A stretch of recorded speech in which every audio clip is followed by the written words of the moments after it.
이스라엘이 분열왕국이 되었다가 바벨론에 의해서 멸망하는 내용이 되어 있습니다. 자, 그러나 단순한 반복이 아니라 역사를 해석하는 관점이 다릅니다. 그래서 열왕기 상하에서는 북왕국과 남왕국, 즉 분열왕국의 역사를 교차적으로 이렇게 기술하고 있는 반면에 역대기 하에서는 북왕국의 역사를 생략한 채 언급하고 있습니다. 그러니까 북왕국의 역사는 빼고서 언급하고 있습니다. 이것은 선민 이스라엘의 역사를 구속사라고 하는 관점으로 보고 있음을 말해주는 것입니다. 자, 그래서 다윗 언약을 배반하고 떨어져 나가서 금성화지 우상을 섬긴 북왕국에 대해서는 외면하고 있는 것이죠. 그래서 역대기 하에는 솔로몬 왕으로 시작하여 20명의 아합의 딸 아달랴를 제외한 솔로몬을 포함한 20명의 왕들의 행적이 수록되어 있습니다. 자, 솔로몬이 1장부터 9장, 그 다음에 솔로몬의 아들 르호보암이 10장부터 12장, 아비야가 13장, 아사가 14장부터 16장, 그 다음에 여호사밧이 17장에서 20장, 여호람이 21장, 아하시야가 22장, 요아스가 23, 24장, 아마샤가 25장, 우시야가 26장, 요담이 27장, 아하스가 28장, 히스기야가 29에서 32장, 그 다음에 므낫세, 아몬이 33장, 요시야가 34, 35장, 여호아스, 여호야긴, 시드기야가 36장으로 이렇게 되어 있습니다. 자, 여기 북왕국과 구별된 특징이 있는데, 북왕국은 반역으로 인해서 왕통이 자주 바뀌었지만, 남왕국의 왕통은 하나님께서 다윗에게 그의 왕위가 영원히 견고하리라 라고 했던 역대상 17장 14절에 그의 왕위가 영원히 견고하리라 라고 하고 언약하신 대로 바뀜이 없이 계속해서 다윗의 자손으로 계승되어 내려왔다라고 하는 점입니다. 이것은 이미 야곱이 예언했죠. 야곱이 임종머리에서 창세기 49장 10절 말씀에 규가 유다를 같이 읽겠습니다. 규가 유다를 떠나지 아니하며 통치자의 지팡이가 그의 발사에서 떠나지 아니하시기를 실로가 오시기까지 이르리니 그에게 모든 백성이 복종하리로다. 이렇게 이미 예언한 바가 있습니다. 자, 실로가 오시기까지라고 하는 것 제가 한번 설명드린 적이 있었는데요. Until Shiloh come 이렇게 되어 있습니다. 킹 제임스 버전에 보면 Until he comes to whom it belongs 라고 되어 있어요. NIV 성경은. 이 실로라고 하는 단어는 그 지역을 지금 말하는 게 아니라 그것을 가진 자, 그것이 속한 자라고 하는 의미의 히브리어 말씀입니다. 자, 왜 야곱은 창세기 40장 10절에서 그러한 의미의 실로라는 단어를 사용했습니까? 자, 유다의 왕이었던 다윗부터 유다 왕계의 권세, 통치자의 지팡이와 주권, 주권은 바로 실로가 오실 때까지 계속될 것이라는 겁니다. 자, 실로란 마땅히 얻을 자가 와야지만 끝이 나기 때문입니다. 그 마땅히 와야 할 자가 누굽니까? 예수 그리스도께서 오실 때까지 계속해서 유다의 왕계의 권세가, 통치자의 지팡이와 주권, 기후가 계속해서 이어질 것이다 라고 하는 것입니다. 그래서 하나님께서는 유다의 마지막 왕 시드기야에게 너 극악하여 중상을 당할 이스라엘 왕아, 내 날이 이르렀나니 곧 죄악의 마지막 때이니라. 주 여호와께서 이같이 말씀하셨느니라. 관을 제거하여 왕관을 벗길지라. 그대로 두지 못하리니 낮은 자를 높이고 높은 자를 낮출 것이니라. 내가 엎드러뜨리려니와 이것도 다시 잊지 못하리라. 마땅히 얻을 자가 이르면 그에게 이르리라. 이렇게 그에게 주리라 했어요. 에스겔 21장 25절로 27절은 마땅히 얻을 자가 이르면 그에게 주리라 라고 이렇게 말씀하고 있는 것입니다.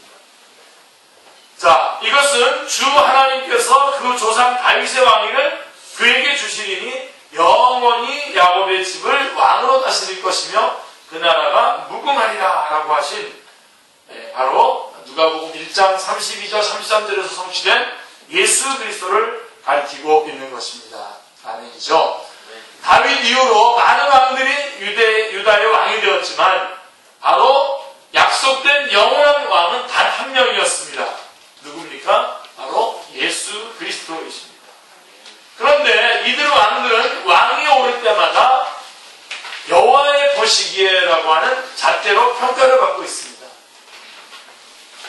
그래서 다윗의 길로 행한 왕과 여로보암의 길로 행한 왕, 즉 다윗에게 세워주신 메시아 언약을 보수하나 지켜낸 왕과 이것을 버리고 우상 숭배를 한 왕으로 나누어집니다. 왕만 그러는 것이 아니라 선지자들도 참 선지자와 거짓 선지자로 갈라지고 있습니다. 그런데 참으로 기이한 것은 선한 왕도 나중에 보면 시작은 좋았지만 나중에 보면 안 좋은 모습을 드러낸다라고 하는 사실입니다. 결국 사도 바울이 죄론, 로마서 1장 18절부터 3장 20절까지가 죄론 아닙니까? 그 죄론의 결론으로 말한 것처럼 로마서 3장 20절에 율법의 행위로 그의 앞에 의롭다함을 얻을 일체가 없다라고 하는 자력구원의 불가능성이라는 결론에 도달하게 되는 것입니다. 역사서는 바로 이것을 증언하고 있는 것입니다. 메시아 언약에 의한 구속의 역사가 계속해서 증언되어질 뿐만 아니라 계속해서 한편으로는 인간들의 실수들이 그대로 나오면서 인간은 자력으로는 구원받을 수 없음을 계속해서 말씀해주고 있는 것이 역사서의 증언인 것입니다. 자, 역대기 하의 중심 주제는 성전입니다. 조금 전에 제가 말씀드렸죠.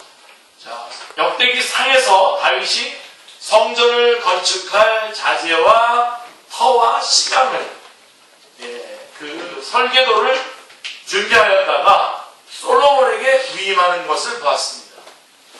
솔로몬은 그 터에 그 시간대로 성전을 건축했던 것입니다. 어찌하여 성전이 중심 주제가 됩니까?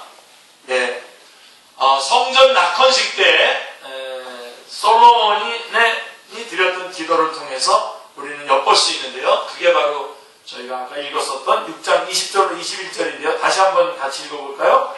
주께서 전에 말씀하시기를 내 이름을 거기에 두리라 하신 곳 이 성전을 향하여 주의 눈이 주야로 보시오며 종이 이곳을 향하여 비는 기도를 들으시옵소서. 주의 종과 주의 백성 이스라엘이 이곳을 향하여 기도할 때에 주는 그 간구함을 들으시되 주께서 계신 곳 하늘에서 들으시고 들으시사 사하여 주옵소서. 여러분 지금 주님은 어디에 계시다고 솔로몬은 고백하고 있습니까?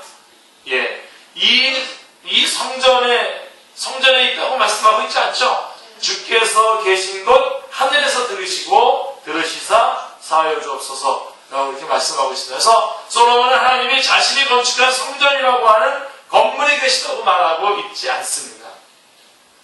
주께서 계신 곳 하늘에서 들으시고 라고 말씀하고 있는 것입니다. 자, 그러면 여러분 성전의 기능이 무엇입니까? 성전의 기능 중에서 가장 중요한 기능이 무엇입니까? 하늘에 계신 하나님과 땅에서 살아가고 있는 백성들의 만남의 장소인 것입니다. 즉 중보의 역할, 이 성전은 중보의 역할을 한다는 것입니다. 그리고 이 중보의 역할 중에서 가장 근본적인 문제는 뭘까요? 사하여 주옵소서. 사하여 주옵소서라고 한 죄의 문제인 것입니다. 죄가 해결되어야만 하나님과의 만남이 가능하기 때문입니다. 그러면 죄가 사하여지는 것이 어떻게 가능해집니까? 하나님께서 명하신 식양대로, 설계도대로 지은 번제단에서 대속제물이 드려지기 때문입니다. 그래서 성전이 중보 역할을 하는 것이 가능한 것입니다. 만일 성전에 지성소는 있는데 번제단이 없다면 하나님과 만남이 불가능하게 되는 것이죠. 그렇다면 성전이 무엇에 대한 모형으로 주어졌는가 하는 답은 명백해지는 셈이죠. 성경은 말씀하죠. 요한복음 2장 19절 그리고 21절에서 뭐라고 말씀하고 있습니까? 같이 읽겠습니다. 예수께서 대답하여 이르시되 너희가 이 성전을 헐라 내가 사흘 동안에 일으키리라. 그러나 예수는 성전된 자기 육체를 가리켜 말씀하신 것이라. 그리고 그리스도께서 이 땅에 성전으로 임마누엘 하신 목적은 하나님은 한 분이시여 또 하나님과 사람 사이의 중보도 한 분이시니 곧 사람이신 그리스도 예수라라고 한 중보의 역할을 감당하시기 위해서였던 것입니다. 디모데전서 2장 5절이 말씀해주고 있는 것입니다. 그러므로 하나님께서는 성전만을 주신 게 아니라 제물을 드려줄 누구도 주셨습니까? 대제사장도 세워주셨던 것입니다. 이제 하나님의 백성들에게는 이제 만남의 장소인 성전이 있고 이를 가능케 하는 번제단이 있고 대속제물을 드려줄 제사장을 갖게 된 것입니다.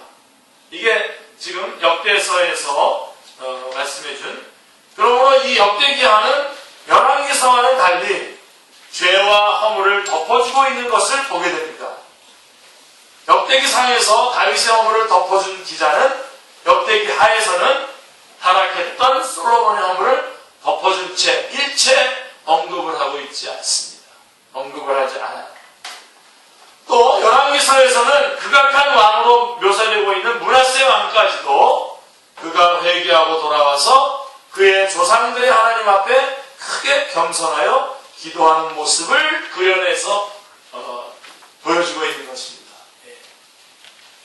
제가 그 아달랴 왕까지 하면 총 42명이거든요. 통일한국에 3명, 그 다음에 북쪽에 11명, 남쪽에 20명, 총 42명의 왕 중에서 가장 극악한 왕이 므낫세인데도 불구하고 역대기서에서는 이 므낫세 왕에 대해서도 그의 조상들의 하나님 앞에 크게 겸손하여 기도하는 모습을 보여주고 있다는 것입니다.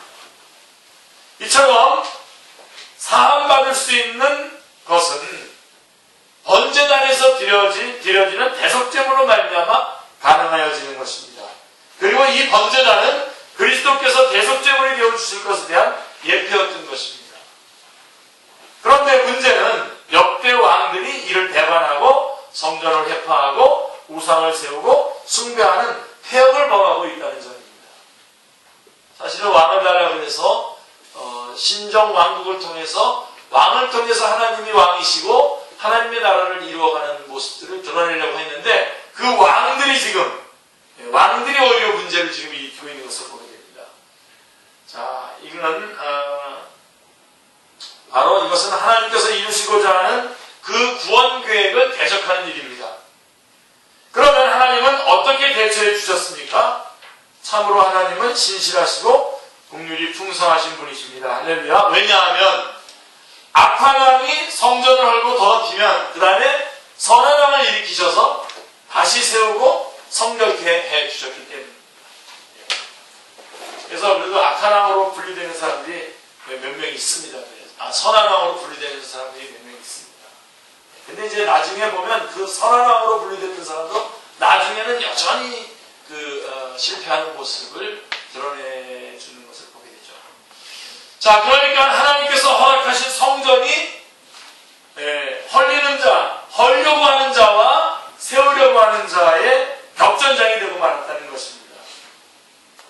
하나님은 죄로 말미암아 하나님의 전전에서 추방을 당한 우리의 중보자로 여자의 후손을 보내시려고 하시나, 창세기 3장 15절에 여자의 후손을 보내려고 하시나 대적자는 이것을 분쇄하려고 발악을 하는 것입니다.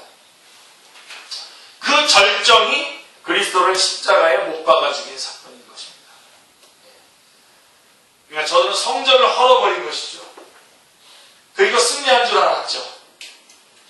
성전 대신 예수 그리스도를 십자가에 못 박아 죽이고 난 다음에 그들은 성전을 헌 것이고 그리고 승리한 줄 알았습니다. 그러나 하나님은 그를 죽은 자 가운데서 어떻게 하셨어요? 다시 살리심으로써 사흘 만에 다시 세우셨던 것입니다. 이것을 가리켜서 시편 118편 22절 23절은 마태복음 20장 42절에서 성취되는데, 건축자가 버린 돌이 집 모퉁이의 머릿돌이 되었나니 이는 여호와께서 행하신 것이요 우리 눈에 기이한 바로다라고 말씀하고 있는 것입니다. 역사서를 참고해 보면 구약의 역사서는 17권으로 되어 있는데 오늘 우리가 역대기 하를 보는 것은 포로 이전의 역사서까지 총 14권을 다 보는 건데요. 역사서를 참고해보면 이러한 사이클이 반복됩니다. 계속해서. 이 점을 사도 바울은 이렇게 말하고 있죠. 로마서 5장 20절에 그러나 죄가 더한 것에 은혜가 더욱 넘쳤나니라고 말씀하고 있습니다. 하나님의 구원 계획을 무산시키기 위해서 죄가 총공세를 더하여 총공세를 펼칩니다. 그러나 하나님은 이 공세를 은혜가 더욱 넘치게 하심으로 격퇴시키셨던 것입니다. 아멘. 이것을 가리켜서 선지자 이사야는 42장 3절에서 상한 갈대를 꺾지 아니하시며 꺼져가는 등불을 끄지 아니하신다라고 말씀하고 있는 것입니다. 역대기 하의 역사는 상한 갈대 꺼져가는 등불의 역사입니다. 그러나 하나님은 꺾지도 끄지도 않으셨습니다. 아멘. 만일 이렇게 해주지 않으셨다면 구원 계획은 벌써 실패로 돌아가고 우리는 소돔과 같고 고모라와 같이 멸망, 완전히 패망하고 말았을 것입니다. 자, 7장 1절 2절의 말씀은 성전의 처음 모습이 나오죠. 같이 읽겠습니다. 7장 역대기하 7장 1절 2절 말씀입니다. 솔로몬이 기도를 마침에 불이 하늘에서부터 내려와서 그 번제물과 제물을 사르고 여호와의 영광이 그 성전에 가득하니 여호와의 영광이 여호와의 전에 가득함으로 제사장들이 여호와의 전으로 능히 들어가지 못하였고. 감격스럽죠. 그렇죠? 자, 그런데 마지막 장에 가면 마지막 장에 이르러서는 36장 19절에 가보면 또 하나님의 전을 불사르며 라고 되어 있습니다. 불길에 휩싸인 성전의 모습을 보게 됩니다. 성전의 처음 모습은 그 여호와의 영광이 그 전에 가득함으로 말미암아 제사장들이 여호와의 전에 능히 들어가지 못했던 그러한 성전이 마지막 장에 가보면 불길에 휩싸인 성전의 모습으로 바뀌어 있는 것을 보게 됩니다. 왜 그렇습니까? 이 과정에서 왜 그런 겁니까? 이건 죄 때문입니다. 우리가 이 점에서 분명히 해야 할 점은 솔로몬의 성전이 불에 타고 파괴당한 것은 인간의 죄 때문이었으나 참 성전 대신은 그리스도께서 헐리게 된 것은 우리의 죄를 대신해서 라고 하는 점입니다. 우리의 죄를 대신해서 헐리신 것입니다. 히브리서 4장 19절은 이렇게 말씀합니다. 우리에게 있는 같이요. 우리에게 있는 대제사장은 우리의 연약함을 동정하지 못하시리가 아니요 모든 일에 우리와 똑같이 시험을 받으신 것에 죄는 없으십니다. 네. 아멘. 예, 복음서가 예수 그리스도의 죽으심으로 끝나고 있는 것이 아니라 다시 사신 부활을 말씀함과 같이 역대기하도 성전이 파괴당한 것으로 끝나고 있지 않습니다. 어떻게 되죠? 36장 23절에 보면 사로잡혀갔던 자들이 다시 돌아오고 성전을 건축하라는 회복으로 끝을 맺고 있는 것입니다. 그래서 제2의 성전에 대한 소망을 가지고 마치고 있는 것을 보게 됩니다. 하나님은 제2의 성전을 건축하는 자들을 향하여 밖에서 2장 9절에 뭐라고 얘기하고 있습니까? 이전의 나중 영광이 이전 영광보다 크리라 만군의 여호와의 말이니라 라고 격려하고 계시는 것입니다. 이는 말씀이 육신이 되어 우리 가운데 거하심이라고 한 임마누엘을 염두에 두고 하신 말씀이니까 진짜 참 성전이신 예수 그리스도를 염두에 두고 한 말씀입니다. 나중 영광이 이전 영광보다 크리라고 하신 성전은 예수 그리스도의 구속으로 말미암아 이제도 진행형으로 계속 지어져 가고 있는 것입니다. 아멘. 그래서 에베소서 2장 21절로 22절 말씀을 보시면 시작. 그의 안에서 건물마다 서로 연결하여 주 안에서 성전이 되어가고 너희도 성령 안에서 하나님이 거하신 처소가 되기 위하여 그리스도 예수 안에서 함께 지어져 가느니라.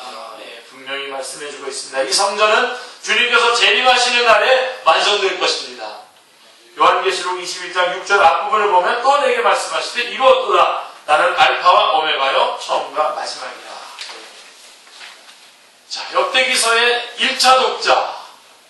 자, 역대기서의 1차 독자들은 포로에서 귀환한 남은 자들입니다. 그래서 우리 이 저자를 지금 누구를 보고 있다고 그랬습니까? 에스라? 에스라라고 본다고 그랬죠. 역대기 산하에.